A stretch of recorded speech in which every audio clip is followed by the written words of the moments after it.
रघुपति राघव राजा राम, पतित पावन सीताराम। जानकी रमणा सीताराम, जय जय राघव सीताराम। जानकी रमणा सीताराम, जय जय राघव सीताराम। रघुपति राघव राजा राम, पतित पावन सीताराम।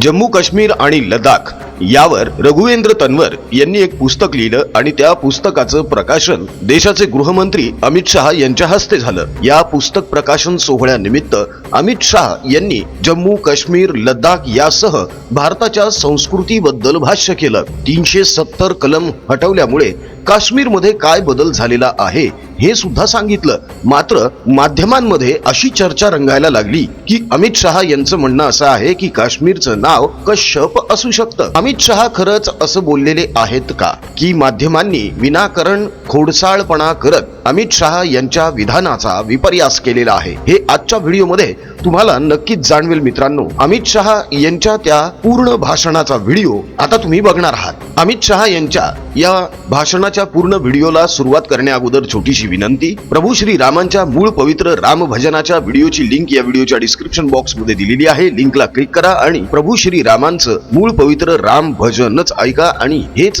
पवित्र मूळ राम भजन आपल्या पुढच्या पिढीला सुद्धा शिकवा। आपले संस्कार आपल्या पुढच्या पिढीला आपणच द्यायचे असतात। तेव्हा या व्हिडिओच्या डिस्क्रिप्शन बॉक्स मध्ये प्रभू श्री रामांच्या मूळ पवित्र राम भजनाच्या संपूर्ण व्हिडिओची लिंक दिलेली आहे। लिंकला क्लिक करा। हिंदू प्रपंच आणि महाप्रपंच या दोन्ही युट्यूब चॅनलला सबस्क्राईब करा। बेल आयकॉन सुद्धा प्रेस करा, म्हणजे दोन्ही चॅनल्स वरचे व्हिडिओज वेळोवेळी सगळ्यात अगोदर तुमच्यापर्यंत पोहोचतील। चला आता अमित शहा यांनी जम्मू काश्मीर बद्दल नेमकं काय विधान केलेलं आहे त्यांच्या भाषणाचा पूर्ण व्हिडिओ बघूयात।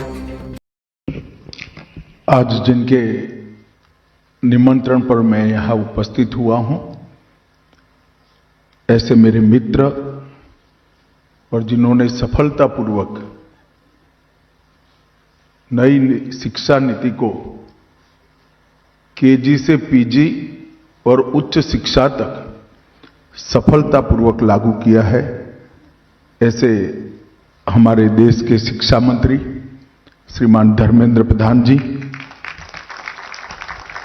आज जिनके एक लंबे समय के परिश्रम और खंत के बाद ये पुस्तक हम सबको उपलब्ध हुई है, ऐसे प्रोफेसर रघुवेंद्र तंवर जी, अध्यक्ष भारतीय इतिहास अनुसंधान परिषद, श्री मिलिंद मराठे जी, श्री संजय कुमार जी, युवराज मलिक जी, सुनील कुमार जी, और आज इस छोटे से परंतु बहुत महत्वपूर्ण कार्यक्रम में पधारे हुए सभी सारस्वतों का मैं मन से स्वागत करता हूं, आप सबका अभिनंदन करता हूं। सबसे पहले मैं उड़ीसा के पहले मुख्यमंत्री और महान स्वतंत्रता सेनानी हरे कृष्ण मेहताब जी की आज पुण्यतिथि है। मेहताब जी ने न केवल आजादी के आंदोलन में हिस्सा दिया, इस देश की भाषाओं को और इस देश की संस्कृति को प्रस्थापित करना, इसका संरक्षण करना, इसका संवर्धन करना, इसके लिए बहुत विशेष काम किया है। आज मैं असम के उड़ीसा के पहले मुख्यमंत्री श्री हरे कृष्ण मेहताब जी को हृदयपूर्वक याद कर कर उनको श्रद्धांजलि देना चाहता हूं। मित्रों, आज हम सब ICHR और NBT द्वारा आयोजित इस कार्यक्रम में ये पुस्तक के लोकार्पण के लिए एकत्रित आए हैं। कश्मीर के लिए, पुस्तक के लिए मैं बाद में कुछ जरूर कहूंगा, परंतु सबसे पहले मैं मनपूर्वक ICHR और एनबीटी को हृदयपूर्वक साधुवाद देना कर चाहता हूं कि इन्होंने बहुत लंबे समय से एक मिथक देश में चल रहा था, वो मिथक को तथ्यों और प्रमाणों के साथ तोड़कर सत्य को ऐतिहासिक दृष्टि से प्रस्तापित करने का काम ये पुस्तक के माध्यम से किया है। मैंने यहां आने से पहले पूरी प्रदर्शनी को बारीकी से देखा है। मेरी व्यक्तिगत रुचि के कारण ढेर सारी चीजें पहले से मैं जानता था, मगर कई चीजें ऐसी है जिनकी रुचि है उनको भी अचंभित कर जाए।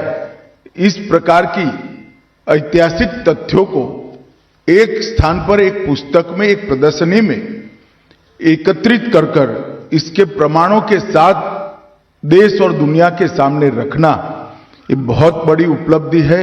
हृदयपूर्वक ये दोनों संस्थाओं को मैं बहुत बहुत साधुवाद देना चाहता हूं। हम सब इस सभागार में उपस्थित हैं तब देश के हर कोने का इतिहास हजारों साल पुराना है। हर कोने से दुनिया भर की सभ्यता को कुछ न कुछ देने के लिए कई गतिविधियां हुई, मगर हमारे गुलामी के कालखंड में हमारा प्रजाकीय आत्मविश्वास तोड़ने के क्रम में इसको विस्मृत कराने के ढेर सारे प्रयास हुए। जैसे एक मिथक चलाया गया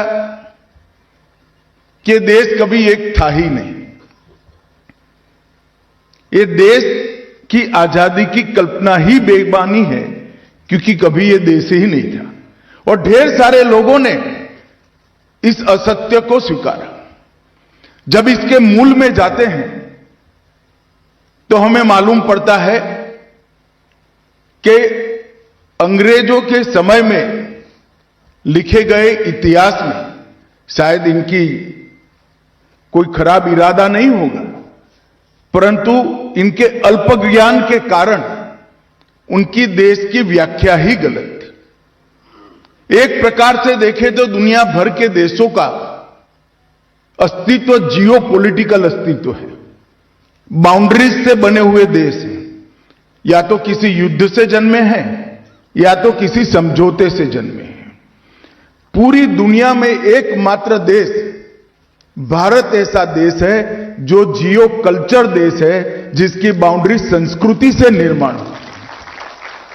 कश्मीर से लेकर कन्याकुमारी, गांधार से लेकर उड़ीसा तक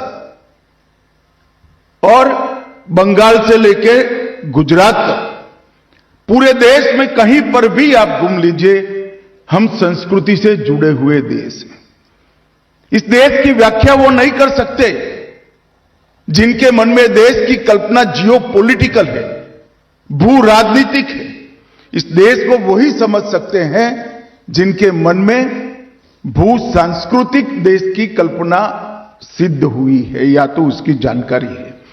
भारत को समझने का प्रयास तभी सच्चा हो सकता है जब हमने जियो कल्चर कंट्रीज की डेफिनेशन में जाना पड़ेगा। संस्कृति भी देश बनाती है। जीवन जीने की पद्धतियां, मान्यता, साहित्य, भाषा, ईश्वर की बारे में कल्पना, मृत्यु के बाद के जीवन की कल्पना, ये सब में हजारों साल के मंथन के बाद जब साम्यता खड़ी होती है तब जाकर एक जियो कल्चर देश बनता है। और पूरी दुनिया में एक ही देश है जो जियो कल्चर देश है। और मैं मानता हूं जब तक हमारे इतिहासकार और इतिहास के अनुसंधान करने वाली परिषद ये थियोरी को ऐतिहासिक तथ्य के साथ दुनिया के सामने नहीं रखेगी, न केवल भारत, पूरी दुनिया भारत को नहीं समझ पाएगी। भारत को समझना है तो भारतीय दृष्टिकोण से और हमारे देश को जोड़ने वाले तत्वों को समझना पड़ेगा।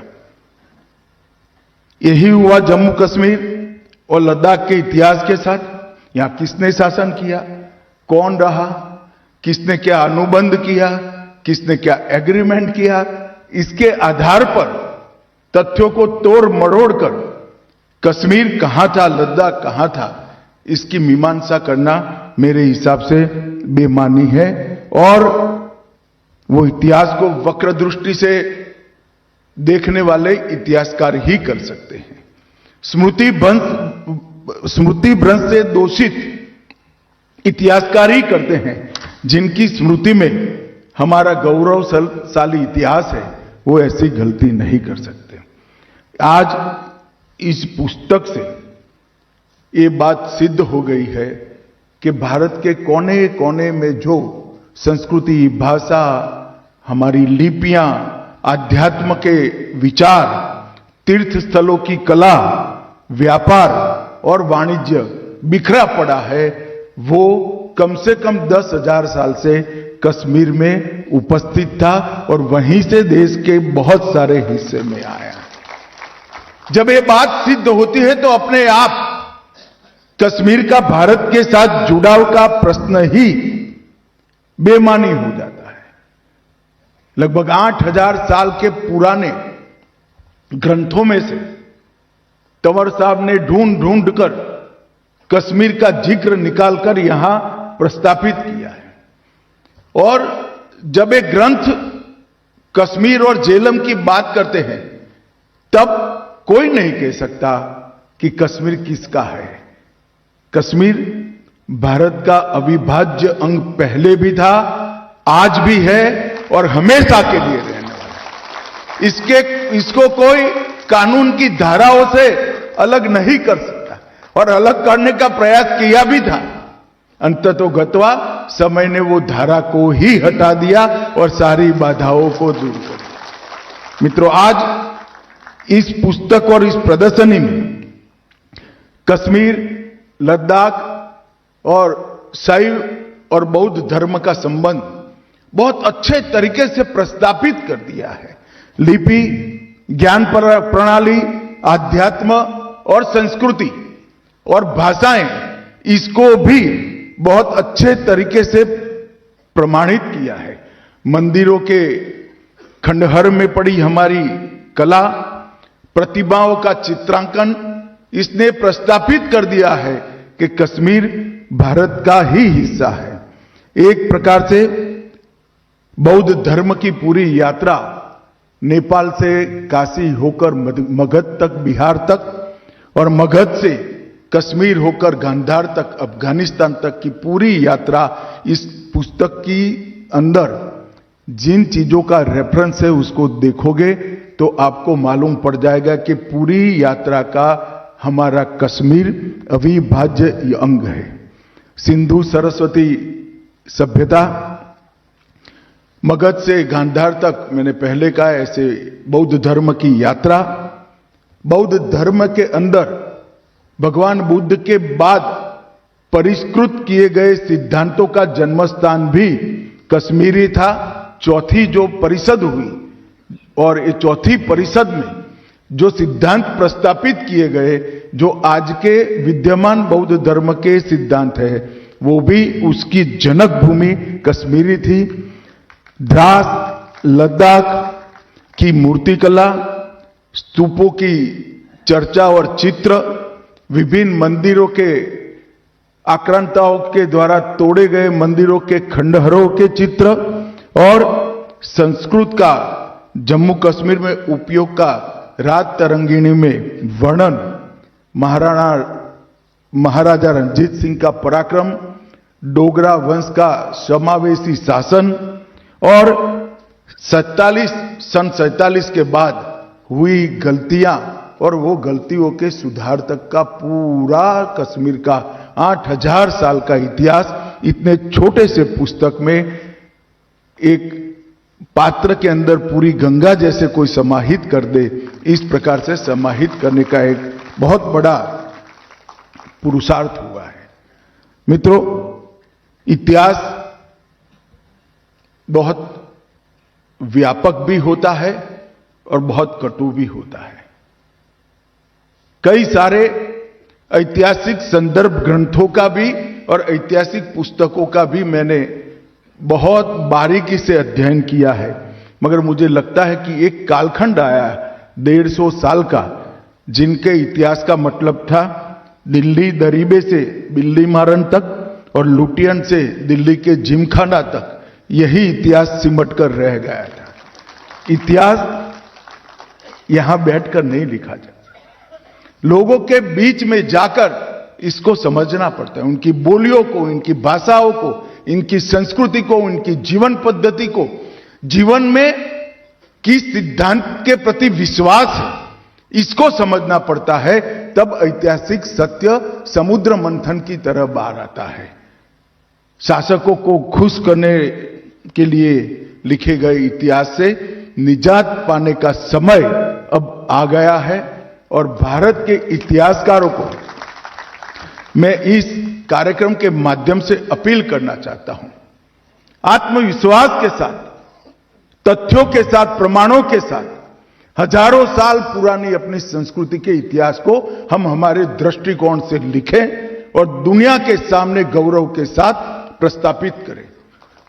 हम हर इस प्रकार के कार्यक्रम में, हर चर्चाओं में, हर विद्वानों की मंडली में बैठकर चर्चा होती है, उसमें इतिहासकारों को कोसने का काम न करें। उनको जो करना था वो कर दिया, हमें अब कौन रोक सकता है? देश स्वतंत्र भी हुआ है और देश में ऐसा शासन है जो देश के विचारों से चल रहा है। अब हमारा काम है, हमारे दृष्टिकोण से हम इतिहास को प्रमाणों के साथ, हमारे दृष्टिकोण के इतिहास को तथ्यों के साथ संकलित करें और रखें। अपने आप जो झूठी बात है और सच्ची बात है उसको देश की जनता और दुनिया के इतिहासकार सिर नीर कर देंगे, वो बदल जाएगा। वो बदलने का पुरुषार्थ हमें करना पड़ेगा। आज इस पुस्तक का ही उदाहरण मैं देकर कहता हूं, सभ्यता की रचना और उसका संरक्षण संवर्धन के कश्मीर केंद्र था, लद्दाख केंद्र था, उसका अनेक उदाहरण इस पुस्तक के अंदर हमें मिल जाते हैं। यहीं के महान चरक ने आयुर्वेद को एक प्रकार से परिभाषित किया। जो चरक को पढ़ेंगे उनको मालूम होगा कि -45 डिग्री में पलने वाली, बढ़ने वाली, अस्तित्व संभालने वाली कई औषधियों को अलभ्य औषध कर कर उन्होंने वर्णन किया है। सुश्रुत का चिकित्सा विज्ञान की नींव में भी बहुत सारे रेफरेंस पड़े हैं। पाणिनि का व्याकरण, भरत मुनि का नाट्यशास्त्र और आदि शंकराचार्य का चातुर्मास, ये सारा एकत्रित करते हैं तो अपने आप कश्मीर का इतिहास प्रस्तापित हो जाता है। अभिनव गुप्त जिन्होंने अभिनव भारती की रचना की, पंडित कल्हन जिन्होंने कश्मीर को एक लंबे समय के दृष्टिकोण से, अलग दृष्टिकोण से रखने का काम दुनिया के सामने किया। और व्यापार की भी बात कर लें तो सिल्क रूट से लेकर सेंट्रल एशिया तक और शंकराचार्य मंदिर से लेकर हेमिस मठ तक व्यापार और अध्यात्म, ये दोनों चीजों के मजबूत नींव कश्मीर की संस्कृति में और कश्मीर की भूमि पर पड़ी थी, ये हमें मालूम पड़ेगा। कश्मीर हमेशा से अनेक मतों को संभालने वाला एक उदार चरित्र प्रदेश रहा, चाहे शैव मत हो, चाहे बौद्ध मत हो, चाहे सूफी मत हो, ये सबको अपने अपने क्षेत्र में विकास करने का अवसर कश्मीर की भूमि पर ही पड़ा।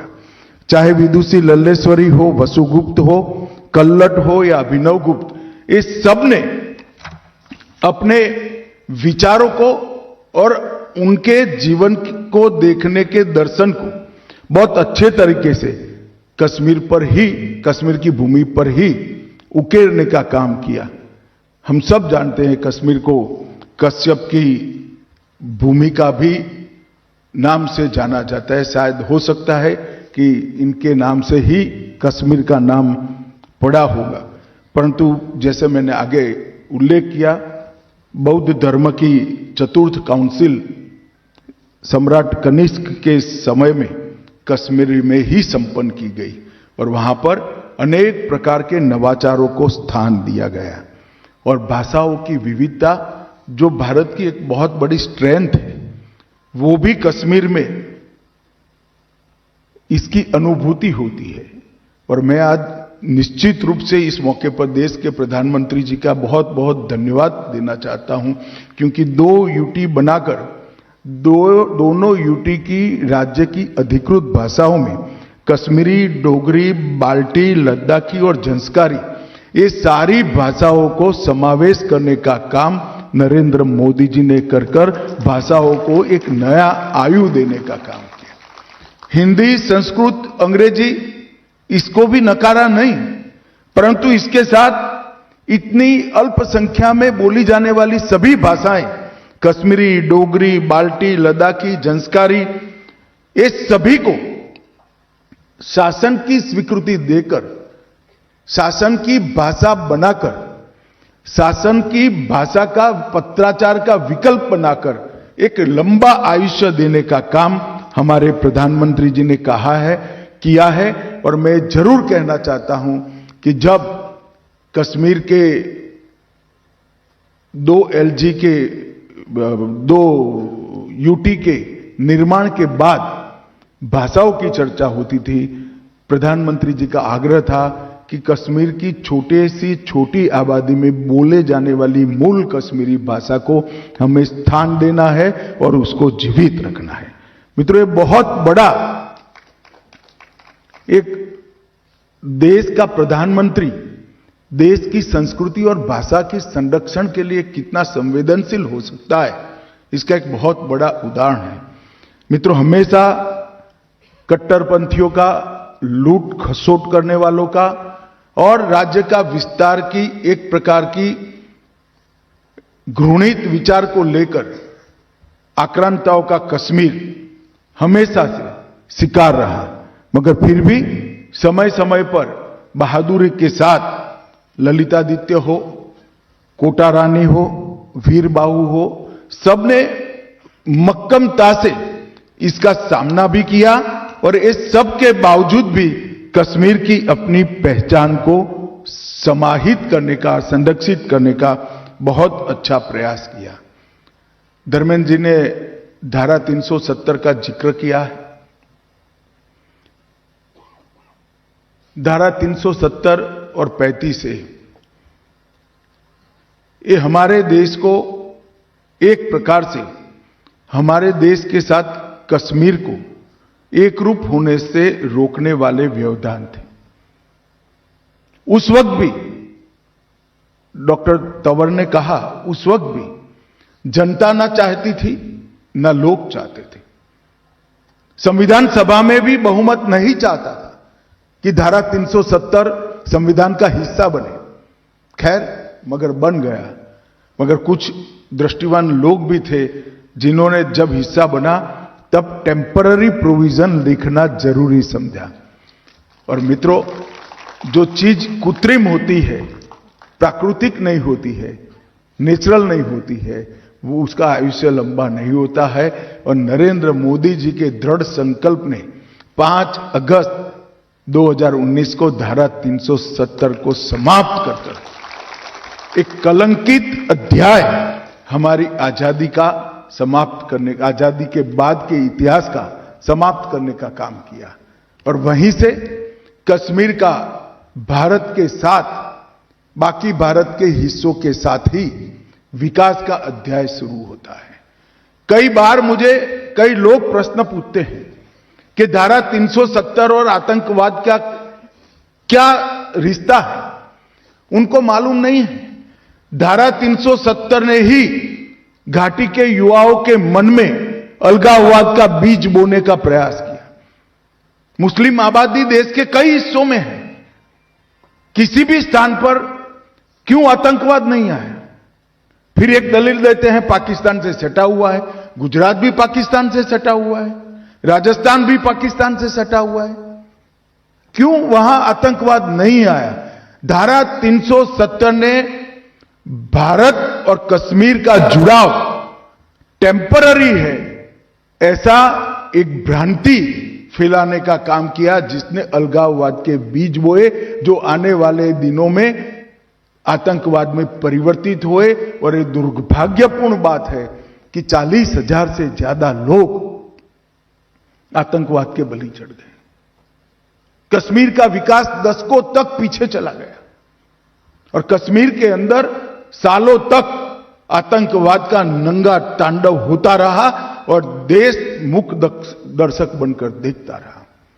मित्रों, धारा 370 समाप्त होने के बाद आतंकवादी घटनाओं में 70% से ज्यादा कमी हुई है। वो ये सिद्ध करता है कि धारा 370 आतंकवाद की पोषक है। 2018 में 2100 घटनाएं पथराव की हुई थी। 2024 में एक भी घटना पथराव की नहीं हुई है। 2024 समाप्त हो चुका है। 25,000 से ज्यादा पंच, सरपंच, तहसील पंचायत के सदस्य, जिला पंचायत के सदस्य चुनाव जीत कर आए हैं। अपना अपना गांव, अपनी अपनी तहसील, अपना अपना जिला चला रहे हैं। वहां पंचायती राज लोकतंत्र पाताल तक गहरा चला गया। लोकसभा के चुनाव हुए, विधानसभा के चुनाव हुए। 33 साल में सबसे ज्यादा रिकॉर्ड मतदान अगर कभी हुआ तो अभी हुआ है। अब इंडस्ट्री भी जा रही है। 2 करोड़ 11 लाख टूरिस्ट जा रहे हैं। एक साल में 2024 में 324 सीरियल या फिल्मों का फिल्मांकन कश्मीर में हुआ है। जो एक जमाने में 60 के दशक में हुआ करता था, वो आज शुरू हो चुका है। 33 साल के बाद घाटी में थिएटर में नाइट शो चला है। 34 साल के बाद ताजिया का जुलूस हुआ है और लाल चौक पर जन्माष्टमी, कृष्ण जन्माष्टमी की यात्रा भी देखने को मिलती है। ये सारा 19 से 24 की यात्रा जो पोस्ट आर्टिकल 370 5 साल है, उसमें देखने को मिला है। और दुनिया का सबसे बड़ा रेलवे आर्च ब्रिज कहीं पर है तो आज कश्मीर में है। सबसे लंबा दुनिया का टनल, एशिया का सबसे बड़ा लंबा टनल कहीं पर है तो कश्मीर में है। भारत के पहला केबल स्टे रेल ब्रिज कहीं पर बना है तो कश्मीर में बना है। IIT, IIM, 2 एम्स, 9 सरकारी मेडिकल कॉलेज, 5 नर्सिंग कॉलेज, 2 राज्य के कैंसर संस्थान, 8 महाविद्यालय बन चुके हैं और 24 बन रहे हैं। 59 कॉलेजों को मान्यता दी गई है और हाईवे टनल का निर्माण हो रहा है। मित्रों, ये सारा एक 10 साल में हुआ है। कांग्रेस के मित्रों को हम पर आरोप लगाने का बहुत खुली छूट है। आप कुछ भी कह सकते हो, राजनीति में आरोप लगा सकते हो, मगर मैं एक छोटा सा सवाल पूछना चाहता हूं, इसके 10% भी आपके 70 साल में क्यों नहीं हुआ? इसका हिसाब आपको देश और कश्मीर की जनता को देना चाहिए। जितने इसके 10% भी नहीं हुआ। 80,000 करोड़ रुपए का पैकेज प्रधानमंत्री जी ने न केवल घोषणा की, इसको जमीन पर उतारने का काम नरेंद्र मोदी जी ने किया है। और 4G और 5G नेटवर्क को भी अनेक गांवों तक पहुंचा दिया।